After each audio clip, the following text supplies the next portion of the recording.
sambil nunggu yang lain. Mungkin saya perkenalkan dulu. Di sini ada Mas, namanya Gregorius Pradana Satriawan, tapi biasanya kita panggilnya itu Rio. Beliau selama ini concern risetnya itu di Name Data Network. Penelitian sebelumnya yang dijadikan tugas akhir itu adalah LFD ya. LFID Bu, ya. LFID ya, LFID untuk memaksimalkan fungsi routing di Name Data Network. Nah, nanti di sini untuk hari ini kita mungkin sekilas nanti dijelaskan tentang NDN itu apa ya Rio ya. Kalau Rio masih ada slide NDN-nya, nanti setelah ini kita coba untuk dituntun tutorial untuk install dari NDN SIM. Nah, kalau ada link untuk download softwarenya mungkin bisa di-share ke WA Ibu, boleh nanti Ibu share ke grupnya teman-teman. Atau Rio Ibu masukkan ke grup aja ya. Boleh Bu, ya.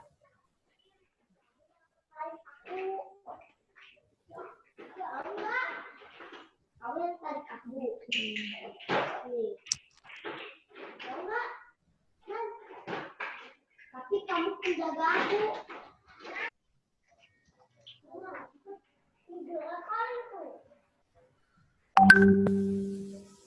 Nah, Mas Rio ini sudah lulus S1 dan alhamdulillah saat ini sudah keterima S2 di Fakultas Teknik Elektro jurusan peminatannya apa Rio jadinya? Rekayasa jaringan Bu. Rekayasa jaringan ya. Iya, kemarin saya ngobrol sama Pak Vicky. Oh iya tuh Rio kayaknya mau ngarahnya ke NDN. Iya dulu tugas akhirnya kayaknya mau dilanjutin Pak, saya bilang gitu. Oh iya good kata Pak Vicky.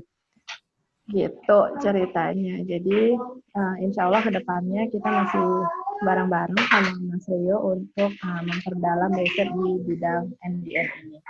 Begitu. Oke Rio, mangga untuk mempersingkat waktu sambil nunggu yang lain ya, Kamil ya. Nesya ya, sama Sri Dewi Sartika, Ibu manggilnya apa? Dewi? Dewi atau Sartika atau Sri?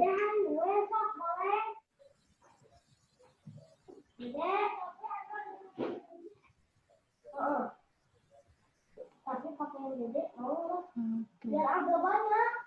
Kamu dapat pakai semuanya. Bagian jadi masih banyak tuh. Oke, monggo Rio. Oh ya. Mulai saja. Ya, baik, terima kasih Bu. Selamat pagi teman-teman. Sebelumnya seperti yang sudah diperkenalkan oleh Bu Ratna tadi, nama saya Rio. Kebetulan kemarin tugas akhir juga tentang NDN. Lalu tadi ini dihubungi oleh Bu Ratna untuk ini sharing-sharing mengenai NDN SIM. Nah, untuk NDN SIM sendiri itu merupakan salah satu simulator yang untuk mensimulasikan jaringan NDN. Sebenarnya ada juga simulator jaringan yang lain selain NDN SIM, tapi NDN SIM ini sendiri itu paling banyak digunakan. Nah, untuk NDN SIM sendiri sekarang sudah versi 2,9. Untuk dokumentasinya itu ada di website NDN SIM, ndnsim.net/current. Di sini sebenarnya sudah ada juga untuk langkah-langkah instalasinya juga. Untuk instalasinya, NDN SIM ini bisa diinstal di Ubuntu maupun di macOS. Lalu sebelum menginstal NDN SIM-nya sendiri itu pertama kita perlu untuk menginstal dependensi dari programnya. Untuk NDN SIM ini dia basisnya dari simulator NS3. Kalau teman-teman pernah ambil kelasnya Pak Doan tentang permodelan dan simulasi jaringan, Belum kayaknya ya, atau semester ini ya? Pernah ini. Peminatannya apa Kamil? Soalnya ada antena. Oh, masih ada antena. Kalau Nesya?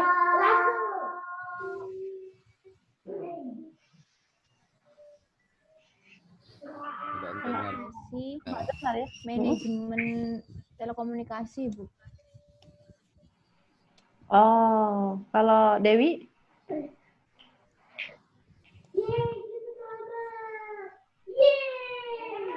Sinyalnya jelek ya ke Dewi. Oke, lanjut. Kayaknya belum, Rio belum pada ngambil mod Simjar. Oh Jadi ya, belum pernah ini. Tapi dulu pas mereka kan ini pada ekstensi ya. Jadi mungkin oh bahasa iya pemrograman sedikit sudah pada tahu gitu ya. iya. Jadi nanti mungkin ngejelasinnya bisa lebih basic lagi. Oh ya, ya untuk dependensinya sendiri bisa dilihat di sini. Tinggal di copy paste aja. Untuk dependensinya misalkan pakai Ubuntu Linux 18 maupun 20 atau pakai Fedora atau pakai Macintosh. Lalu setelah install dependensinya, kita install untuk dependensi NS3-nya juga sama, tinggal di copy paste.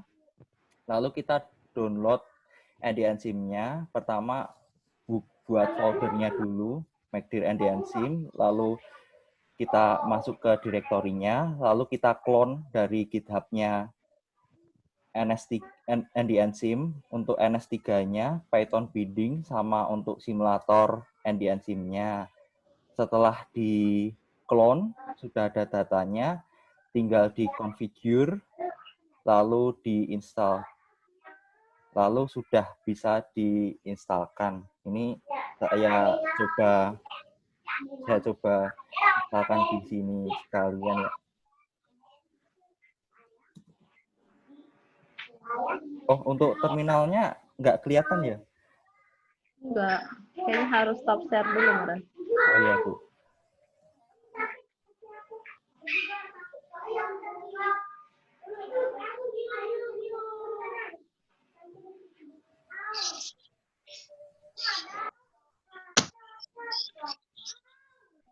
Selamat pagi, Bu. Oke. Tahan, Ri. Alhamdulillah.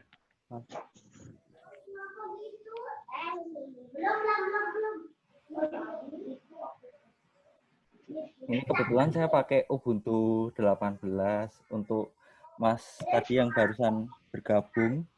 Ini baru mau mencoba untuk instalasi NDNSIM-nya, NDNSIM simulator untuk NDN. Iya. Ya ini tinggal diinstal saja. Kebetulan saya sudah ada. Tinggal diikuti lagi. Nanti akan saya buatkan di notepad ringkasannya. Nanti akan saya kirimkan ke grup.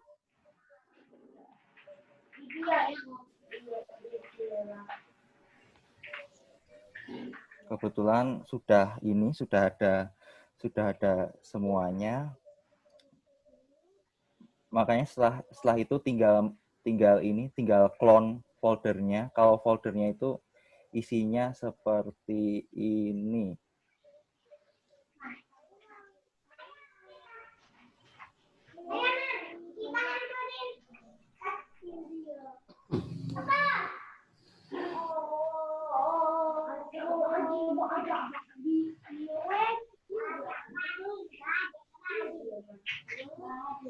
Nah, untuk di sini kebetulan ini isi foldernya, folder NDNSIM-nya. Untuk file, kan dia itu basisnya NS3. Lalu si NDNSIM ini dia menambahkan suatu file di NS3-nya, itu dia ditambahkan di source, src, terus ada ini NDNSIM. Nah, di NDNSIM ini kebetulan dia secara default itu sudah ada contoh simulasinya. Ini di example. Kebetulan ini ada juga contoh topologinya. Misalkan topologi abilen, topologi 6x6, 3x3. Lalu ini untuk mensimulasikannya itu biasanya menggunakan bahasa C. Bisa juga pakai Python, tapi kalau saya pakai C. Ini contoh kemarin itu untuk codingan tugas akhir saya.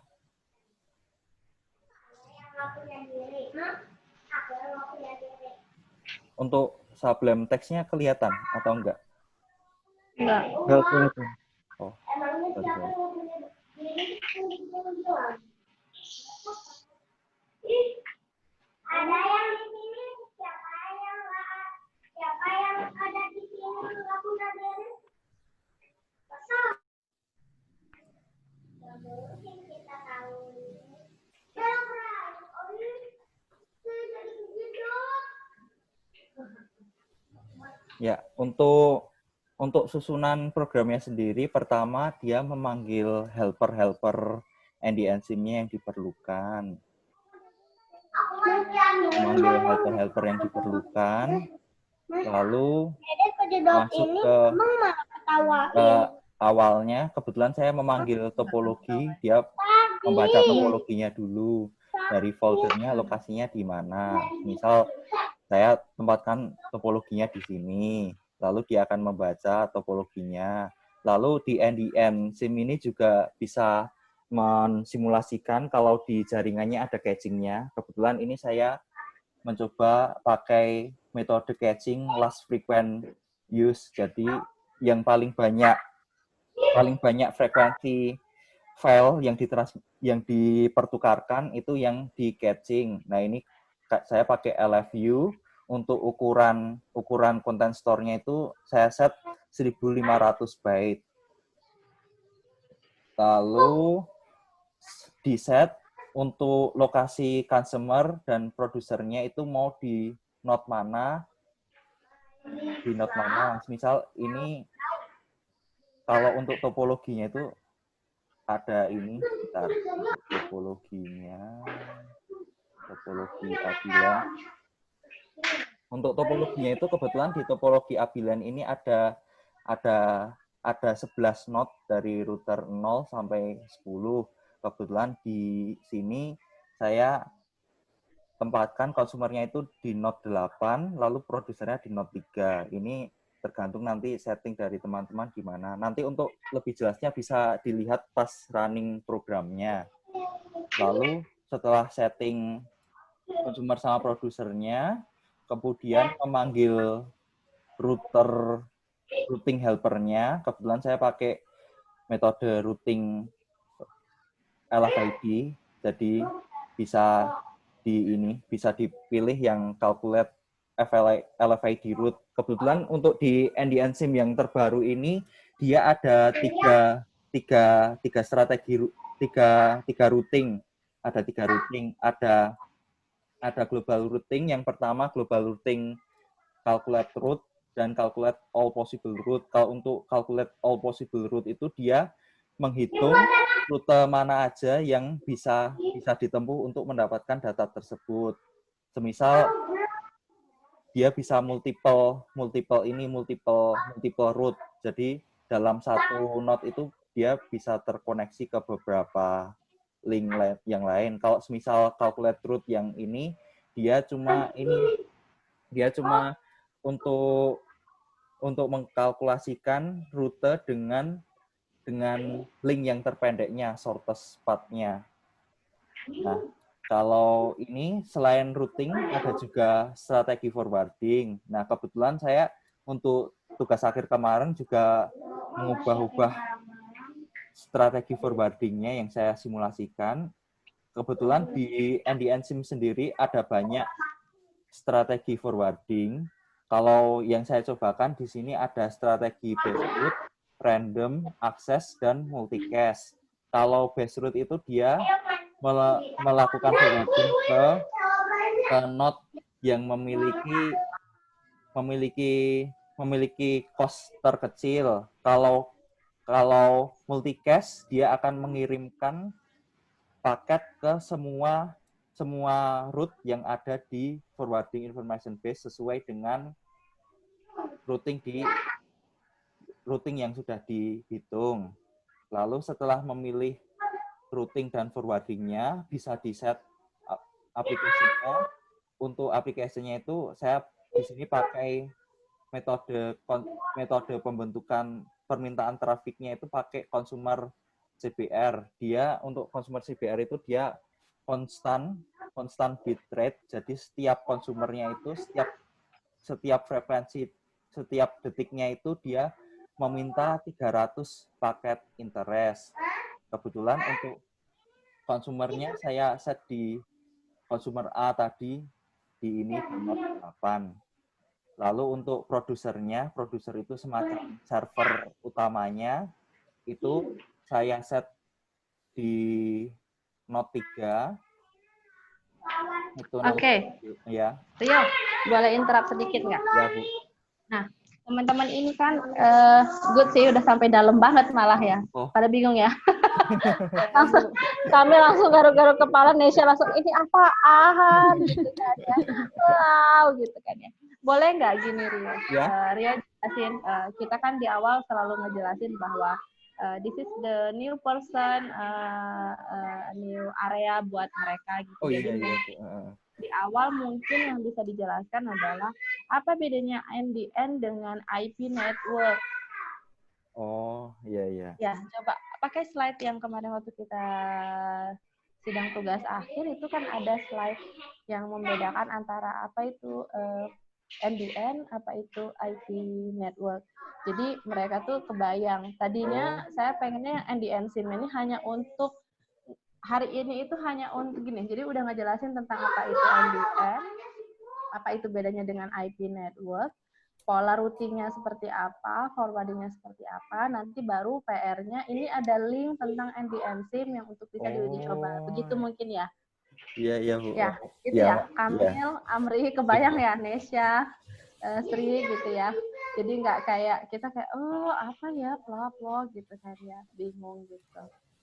Jadi mungkin basic to basic banget malah justru yang mungkin yang bisa di-share di awal dulu gitu. Karena ini waktunya juga terbatas ya, sekitar 40 menit. Iya. Oh, maaf Bu. Tadi saya kira sebelumnya sudah sama Ibu untuk itu. Ya, kebetulan kalau untuk perbedaan antara NDN dan IP sendiri itu yang paling terlihat itu adalah kalau di jaringan IP itu kita berpusat pada datanya itu akan dikirimkan dari mana ke mana. Datanya itu sumbernya dari mana dan akan kemana. Itu kalau dari IP. Makanya kita kalau untuk request sesuatu kan perlu alamat IP berapa atau perlu alamat web berapa yang nanti akan diubah oleh DNS, akan diubah menjadi alamat IP lagi. Nah, kalau NDN ini dia bertumpu pada konten apa sih yang akan dipertukarkan di jaringan tersebut. Nah, selain perbedaan mendasar itu, kalau di NDN itu dia juga menawarkan beberapa tambahan. Semisal untuk penggunaan caching, lalu untuk penggunaan multipath routing itu ada di NDN. Lalu kalau semisal di IP itu ada namanya itu CDN server, Content Distributed Network. Nah, itu si CDN itu dia menduplikasikan server supaya lebih mudah diakses. Jadi servernya itu didekatkan ke customer-nya. Nah, si CDN itu sendiri yang kemudian menjadi dalam tanda kutip dasar dari si NDN untuk mendekatkan antara data yang ditransmisikan itu. Kalau berdasarkan beberapa penelitian antara CDN yang berbasis IP dengan NDN, kebetulan ternyata untuk performansinya lebih bagus di NDN karena paket loss-nya lebih sedikit, latensinya lebih minim, throughput-nya juga lebih besar. Makanya itu yang membuat kenapa sih kok NDN ini menjadi lebih menarik menurut saya. Lalu ada lagi kalau di NDN itu dia bisa multipath routing. Multipath routing itu salah satunya itu dia memiliki berbagai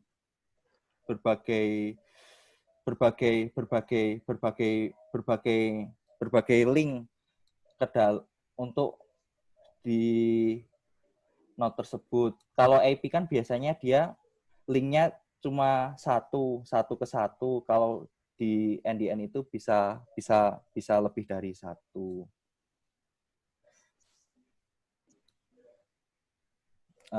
Atau mungkin ini ya, mau lihat simulasi NDN SIM-nya sedikit supaya ada gambaran seperti apa.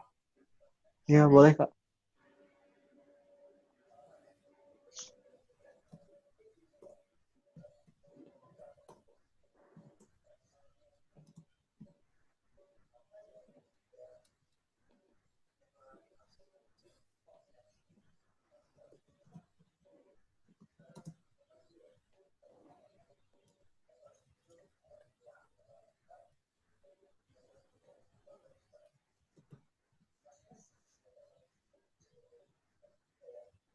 Nah, untuk running filenya sendiri itu bisa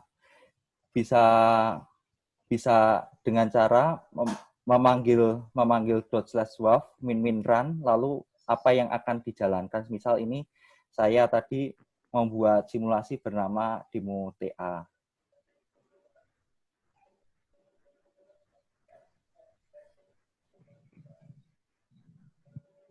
Lalu di NDN SIM ini sendiri nanti ada semacam visualisasinya. Nanti bisa dilihat visualisasinya dengan NetAnim. Ini untuk memanggil NetAnim-nya, animation interface. Fungsinya apa?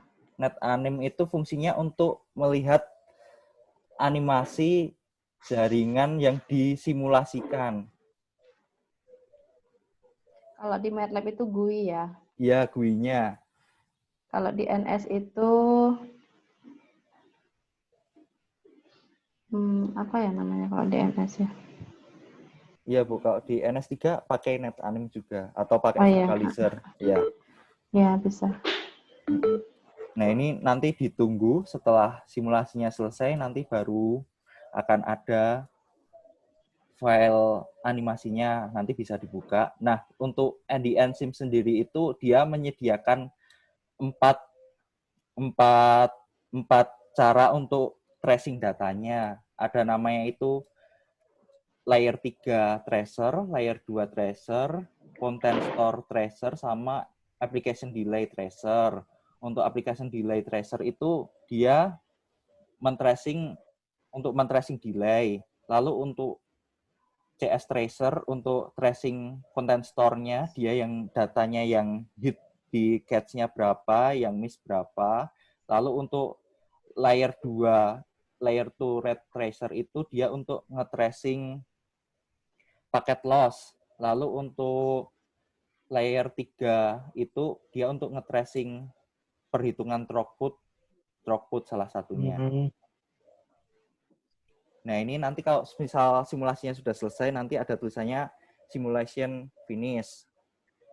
Lalu ini semisal saya mau buka NetAnim-nya untuk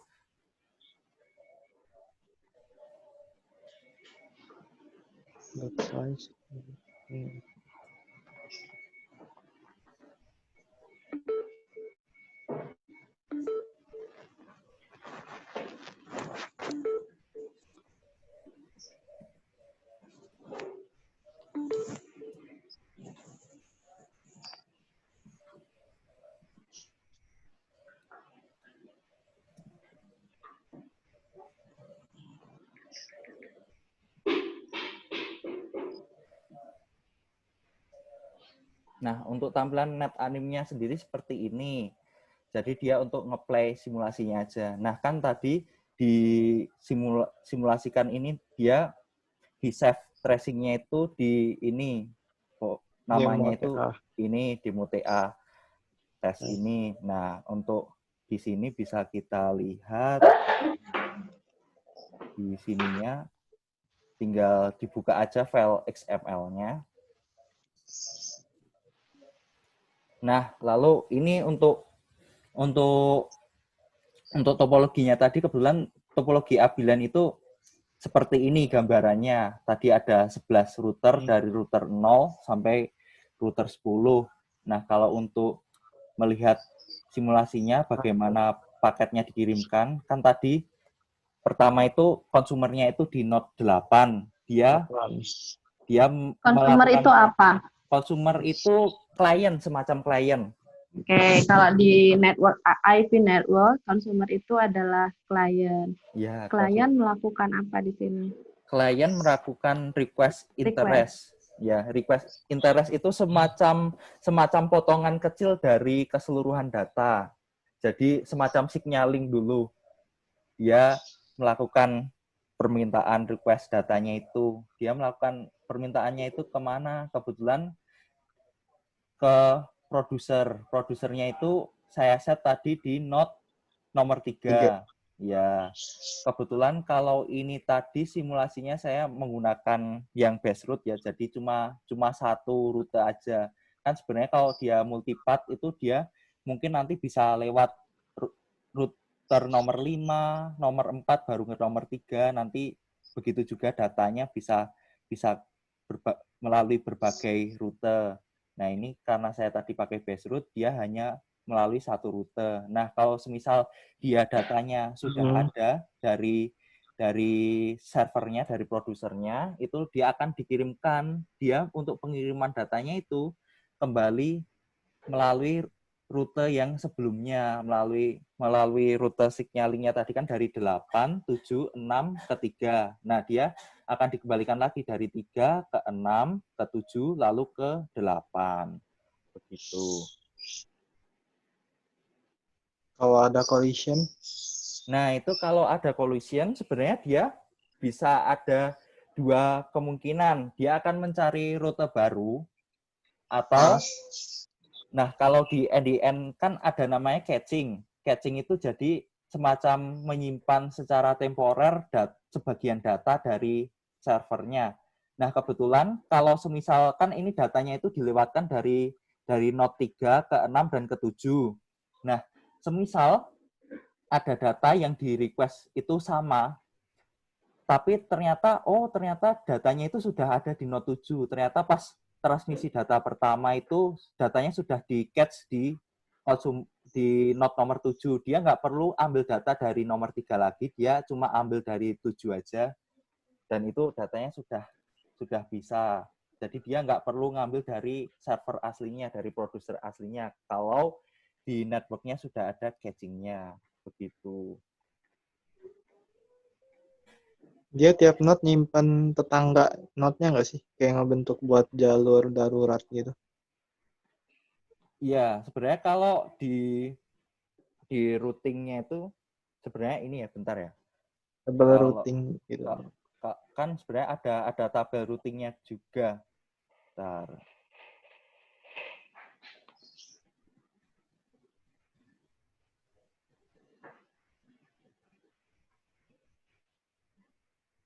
Tabel. Nah, ini kan tabel routingnya, ini dia dari node 0 itu dia next hop-nya kemana, cost-nya berapa, node 1 kemana.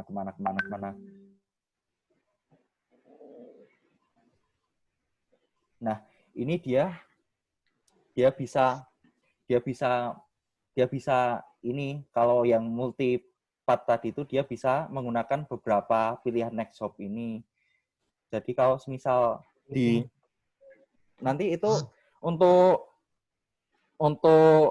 itu dia lebih ke routingnya sih. Nanti protokol routing itu dia yang akan membaca topologi secara keseluruhan, terus dia akan memutuskan untuk linknya itu yang dimungkinkan kemana aja sih di dalam jaringan itu.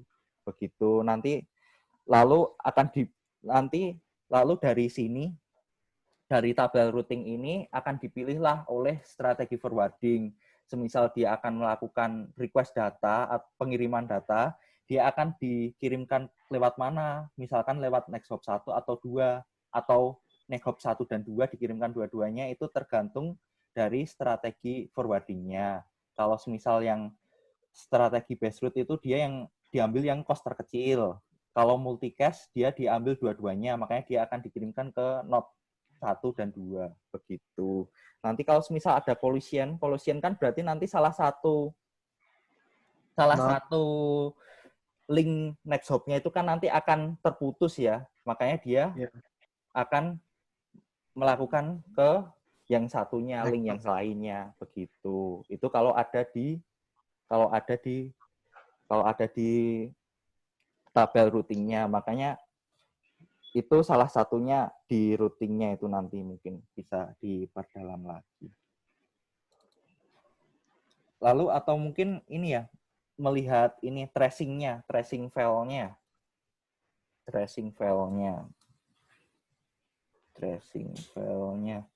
Nah, kebetulan tracing filenya itu nanti bentuknya itu TXT dan nanti dia akan bisa diolah pakai Excel atau pakai metode lain, misal pakai bahasa R. Itu tergantung teman-teman. Nah, ini semisal yang saya katakan tadi catching.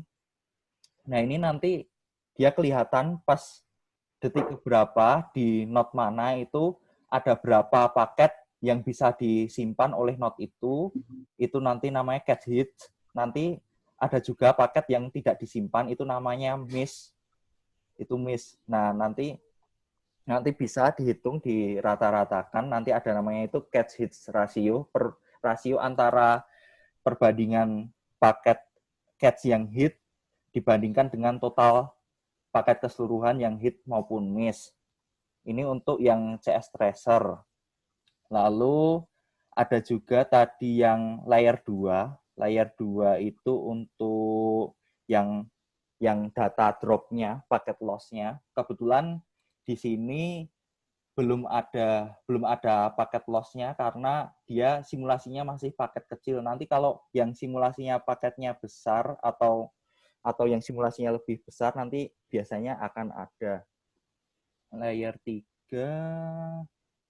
Untuk layer 3 itu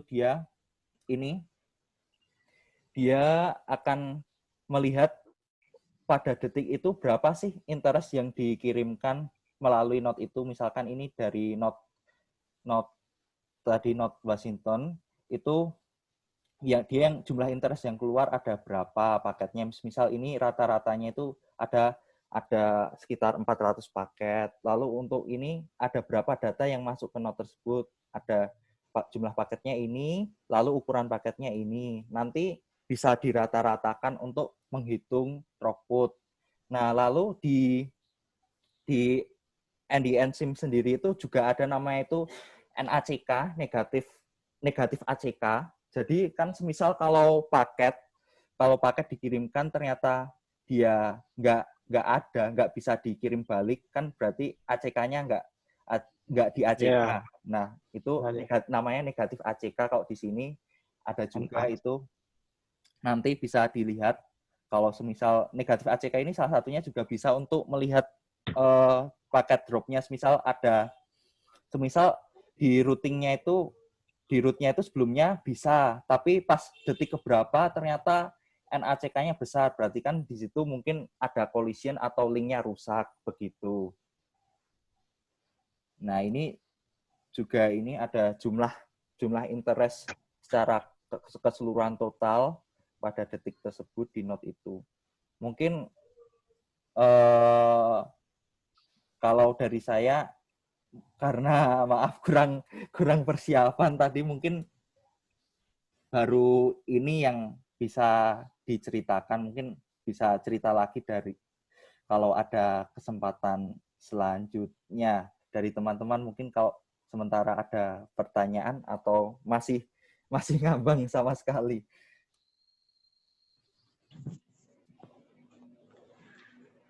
Oke, apa yang kebayang sama Amri?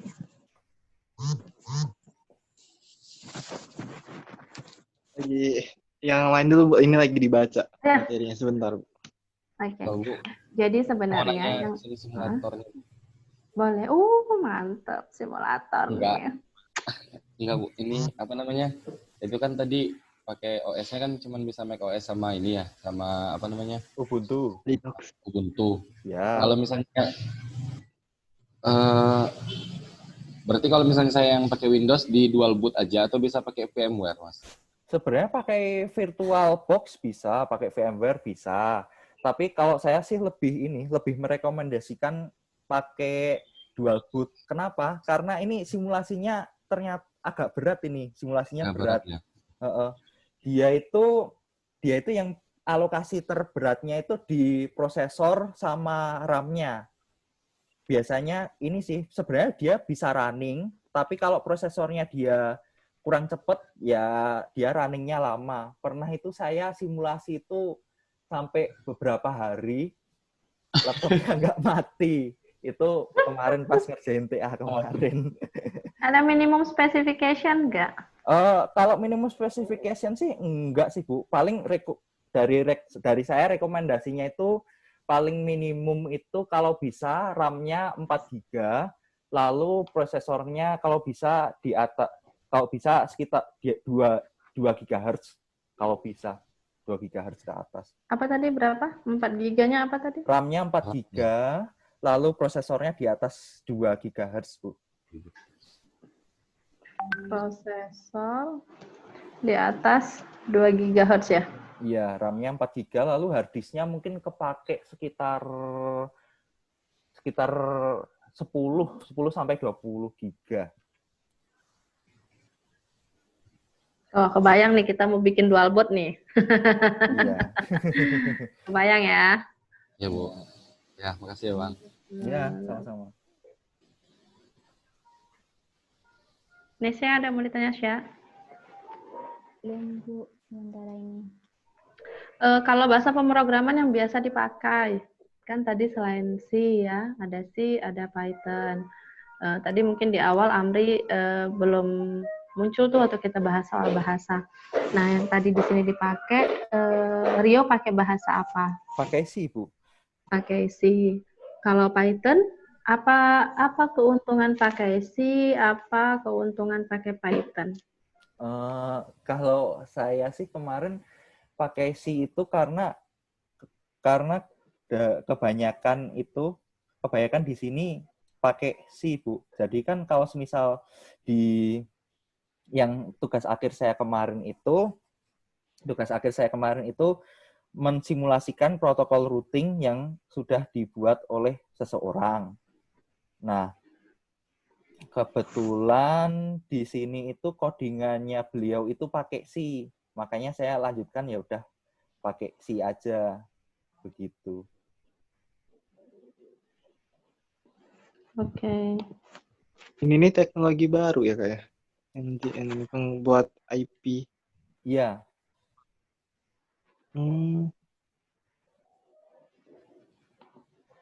Jadi kalau kita biasanya mau ngirim paket, mau request tuh biasanya kan kita yang ditembak kan adalah IP-nya IP berapa nih gitu kan ya. IP network itu biasanya kita kan selama ini kalau mau searching mau apapun itu pasti minta ke source-nya langsung dengan menggunakan IP.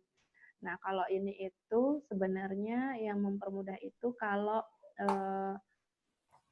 konten yang kita butuhkan itu tidak perlu langsung ke source aslinya sebenarnya, ya kan Rio ya. Iya, Jadi Bu. nanti kita kan biasanya terkoneksi dengan beberapa router yang ada di dekat kita. Nanti pada saat saya sebagai consumer tadi nyebutnya, kalau di IP network nyebutnya adalah klien, saat klien itu mau request, misalnya saya mau request musik, nah itu di konten yang saya butuhkan tadi akan diteruskan ke router yang ada di dekatnya. Apakah router tetangga saya memiliki konten yang saya pengen atau tidak. Kalau di router tetangga sebelah pertama saya itu tidak ada konten itu, maka akan diteruskan ke router tetangga sebelah tetangganya saya gitu. Jadi dia mencari konten di router-router ketetanggaannya seperti itu. Ya, jadi tidak langsung harus sampai ke sumbernya gitu. Makanya di NDN itu yang paling dibahas banget adalah salah satunya adalah caching. Jadi penyimpanan data-data riwayat sebelumnya itu tersimpan di caching. Nanti ada yang namanya buffer ya, Rio ya, gitu ya. Nah, seperti itu. Jadi kita nggak perlu langsung harus ke sumbernya jauh langsung, tapi kalau tetangga kita sudah punya itu, maka nanti pengirimannya dari tetangga kita tadi, seperti itu. Karena search-nya by name, konten sebenarnya. Jadi ada kesamaan antara CDN dan NDN. CDN itu kan konten, data, network ya? Benar nggak, Rio? Konten, data, network. Jadi dia berdasarkan konten. Kalau yang ini namanya name, data, network. Jadi berdasarkan namanya. Kita butuhnya apa? Sebenarnya gitu. Jadi kalau network biasanya kalau teman-teman belajar Jarkom ya di D3 itu ada yang namanya IP network. Jadi dia nyarinya berdasarkan source-nya adalah IP kayak gitu. Kalau ini dia dicarinya berdasarkan name gitu. Seperti itu. Benar gitu kan ya Rio ya? Iya, betul Bu. Kebayang nggak Amri, Nesya? Bayang, Bu. Kebayang ya, jadi nggak perlu jauh-jauh gitu. Jadi rute tetangga aja. Jadi diharapkan lebih mempersingkat. Cuman memang jadinya ada keterbatasan jumlah buffer kan. Seberapa lama nih dia harus dipertahankan gitu. Jadi ada beberapa riset yang membahasnya justru malah buffer di masing-masing router.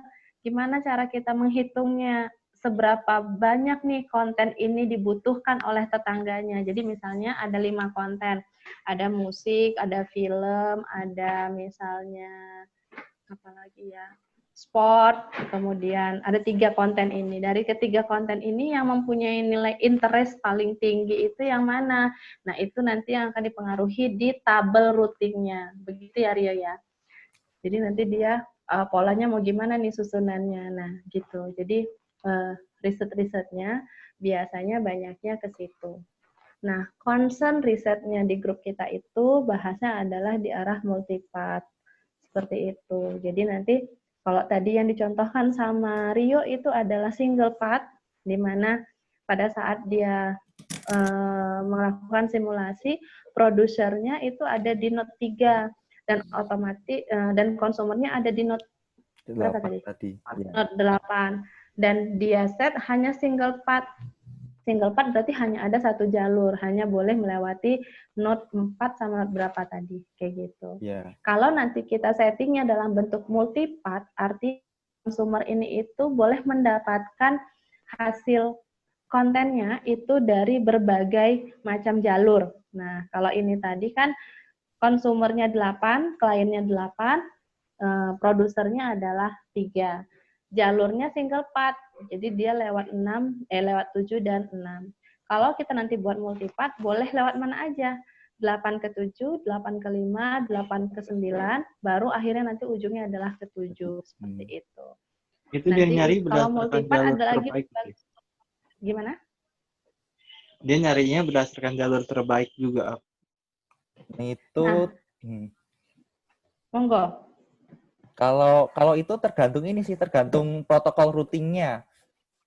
Ada protokol routing yang ini, yang dia menghitungnya itu untuk ke best path-nya, jalur terbaiknya, atau ada beberapa pilihan. Nanti ini bisa tergantung protokol routingnya sama strategi forwarding-nya. Kalau ini kebetulan kan ini seperti yang sudah diceritakan oleh Bu Ratna tadi itu, ya. Seperti yang sudah diceritakan oleh Ibu Ratna tadi itu, semisal tadi itu kan, halo. Ya, halo.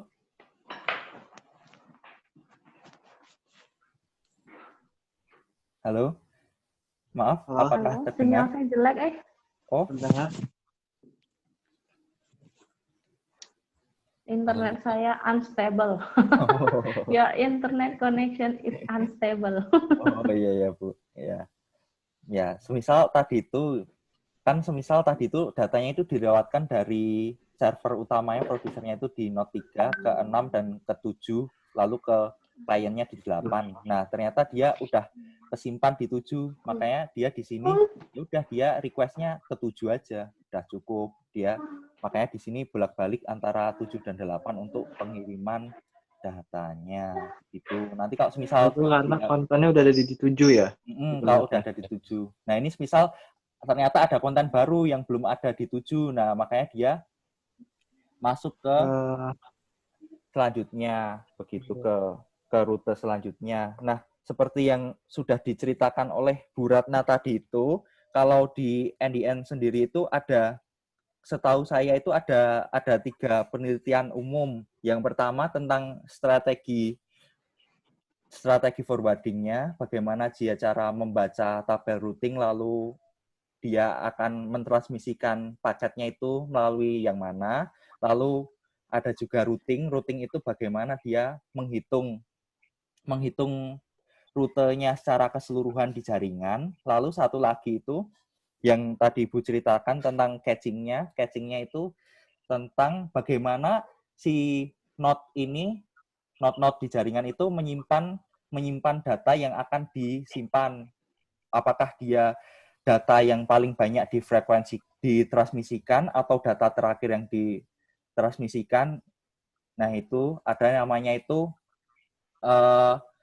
cache replacement policy. Itu kalau untuk di caching. Nah, itu kalau yang dibilang Ibu Ratna tadi itu kita di multipath communication, yaitu nanti bisa dioprek di bagian entah di routingnya, entah di forwardingnya, atau di cachingnya. Begitu. Tadi kan kalau kata Bu Ratna teh, setiap node-nya ini kan nyimpan konten ya, Iya, ibaratnya. betul.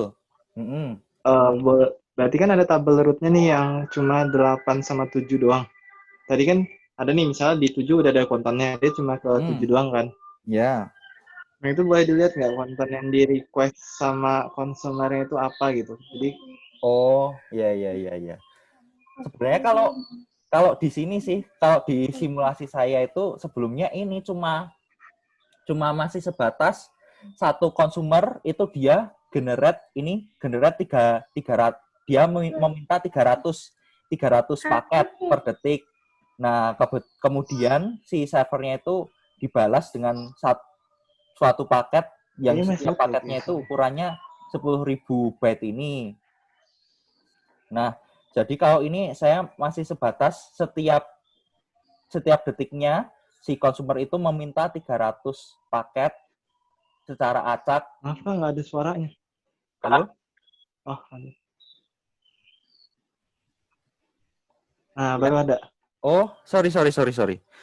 Jadi kalau di sini ini dari simulasi saya sebelumnya yang barusan di running itu, dia setiap customer-nya itu, setiap kliennya itu dia melakukan request paket interest sebanyak 300 paket. Nah, 300 paket ini dia karena kedengeran lagi Kak suaranya.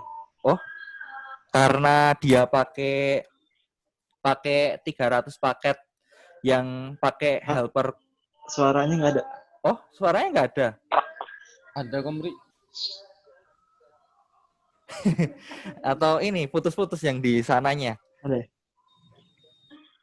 Saya putus-putus juga, Oh, mungkin kayaknya di sininya deh yang putus. Oh, aku pikir karena headsetnya rusak. Oh, iya.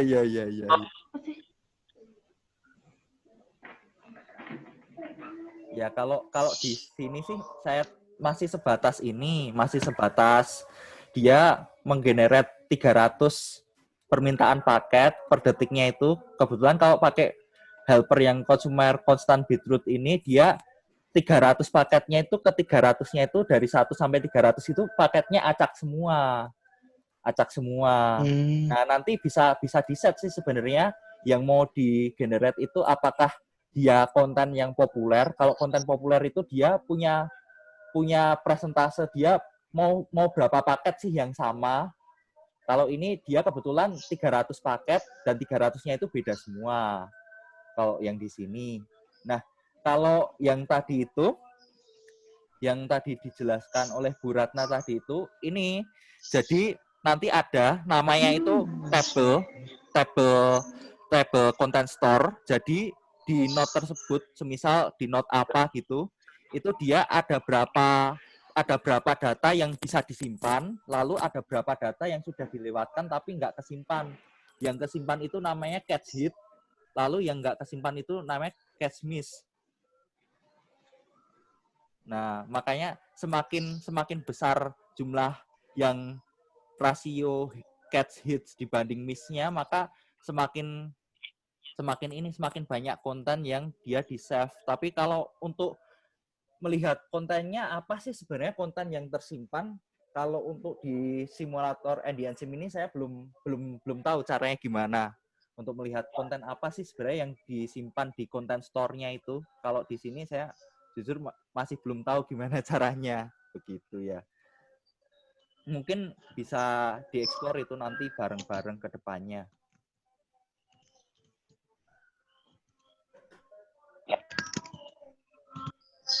Di IP network kan ada aturan IP gitu loh, kayak apa tuh namanya?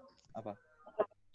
Lupa apa. Kayak satu tes seumanya di Indonesia kan banyak 192 titik berapa gitu. Nanti kalau negara lain kan ada sendiri. Nah, kalau penamaan NDN tuh gimana aturannya? Oh, kalau penamaan NDN itu dia prefixnya berdasarkan nama. Jadi dia ini hampir mirip dengan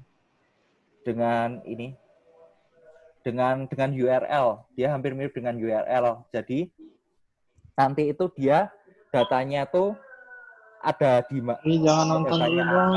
Nonton dulu. Ya datanya apa, terus slash dia disimpannya di mana, terus slash dia itu data segmen yang keberapa, terus dia slash dia itu timestamp-nya itu yang keberapa. Nanti bisa saya kirimkan ke grup untuk hierarki penamaannya. Oh iya. Nanti bisa lebih saya jelaskan melalui file yang nanti bisa dikirimkan ke grup.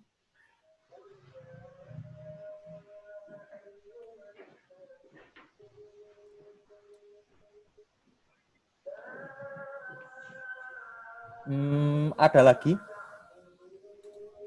Ada lagi Kak? Kalau nggak ada nanti kita lanjutin di grup karena ini ada sebagian yang mau sholat Jumatan kan ya. Oh iya, masih jam 11. Oh ya, mungkin ini Ya, saya jadi mau enggak, gimana Rio? Mau nanya sedikit ke teman-teman. Apakah sudah ada gambaran untuk tugas akhirnya?